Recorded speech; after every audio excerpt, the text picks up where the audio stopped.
এদিকে কালীগঞ্জ কাণ্ডে নিজের বাড়ি থেকে উদ্ধার বোমা, ঘটনাস্থলে বম ডিসপোজাল স্কোয়াড। ঠিক কি ছবি জানবো, আমাদের প্রতিনিধি পলাশ রয়েছেন সরাসরি। পলাশ,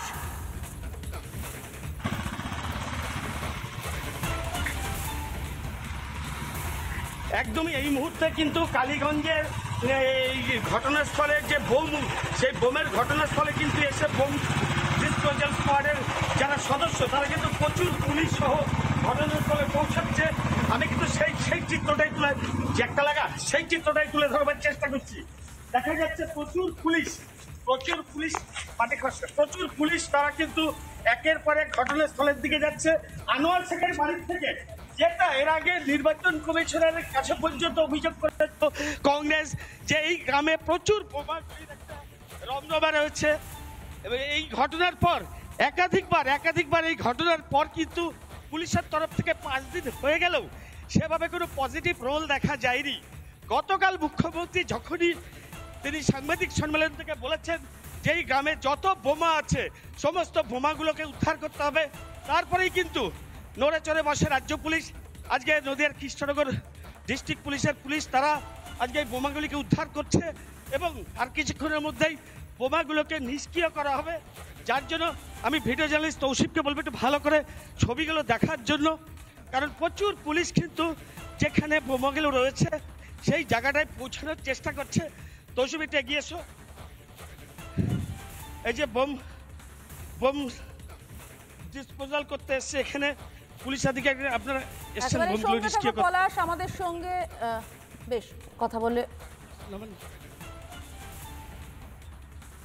সম্ভবত ওরা কিছুই বলবেন না। পলাশ সাধারণত বলেন না ডিউটিতে থাকাকালীন। আমরা অনুপম এবং পিঙ্কি দুজনে রয়েছে, তাদের কাছেও দেওয়ার চেষ্টা করবো। আমি প্রথমে পিঙ্কি কাছে চলে যাবো। পিঙ্কি, তুমি ঠিক যে জায়গায় রয়েছে সেখানে কি ছবি দেখতে পাচ্ছ?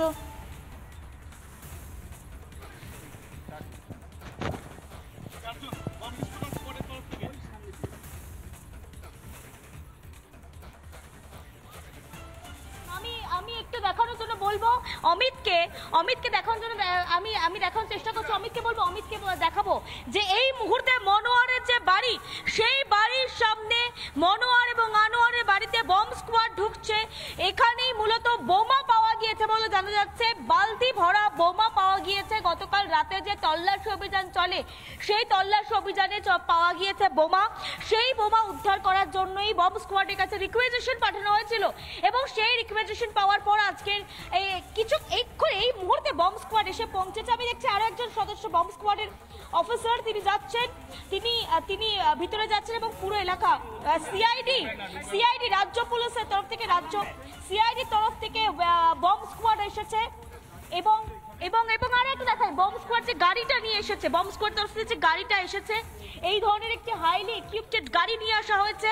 তুমি দেখতে পাচ্ছ সামনে, একদম সামনে, গাড়ির সামনে লেখা রয়েছে বম ডিসপোজাল স্কোয়াড এবং সিআইডি তরফ থেকে এই যে বম স্কোয়াড টিম, সেই টিমটি এসেছে এবং অত্যাধুনিক গাড়ি।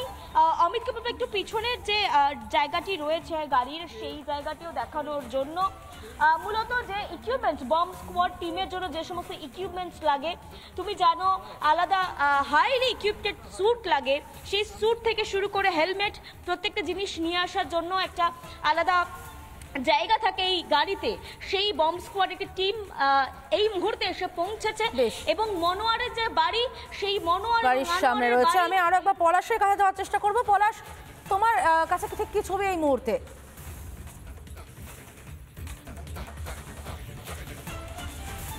এখানে এই মুহূর্তে নদিয়া কৃষ্ণনগর ডিস্ট্রিক্ট পুলিশের অ্যাডিশনাল অর্থাৎ অতিরিক্ত পুলিশ সুপার তিনি এসে পৌঁছেছেন। তার পাশাপাশি বোম যে ডিসপোজাল স্কোয়াডের যারা আধিকারিক, এবং দেখা যাচ্ছে প্রচুর পুলিশ এখানে মোতায়েন করা হয়েছে। কারণ এতদিন দীর্ঘ 5 দিন পরেও কিন্তু পুলিশের কোনো রকম হেলদোল ছিল না। অবশেষে গতকাল যখন মুখ্যমন্ত্রী এই বোমাগুলোকে নিষ্ক্রিয় বা উদ্ধার করার কথা যখন ঘোষণা করে, তারপরেই নড়ে চড়ে বসে প্রশাসন এবং আজকে সকাল থেকে এখানে বোম উদ্ধার হয়। সেই যাকে ইতিমধ্যে পুলিশ কিন্তু গ্রেপ্তার করেছে, আনোয়ার শেখ। আমি দেখাতে বলবো এই যে বোম ডিসপোজালের যে গাড়িটা আছে ভেতরে প্রচুর সরঞ্জাম নিয়ে তারা এসেছে যাতে বোমাগুলোকে এখান থেকে রেস্কিউ করে একটা নিরাপদ ফাঁকা জায়গাতে সেগুলোকে ফাটানো হয় বা নিষ্ক্রিয় করা হয়। তার জন্য কিন্তু পুলিশ একাধিক ব্যবস্থা দিচ্ছে, গোটা এলাকা ঘিরে ফেলা হচ্ছে।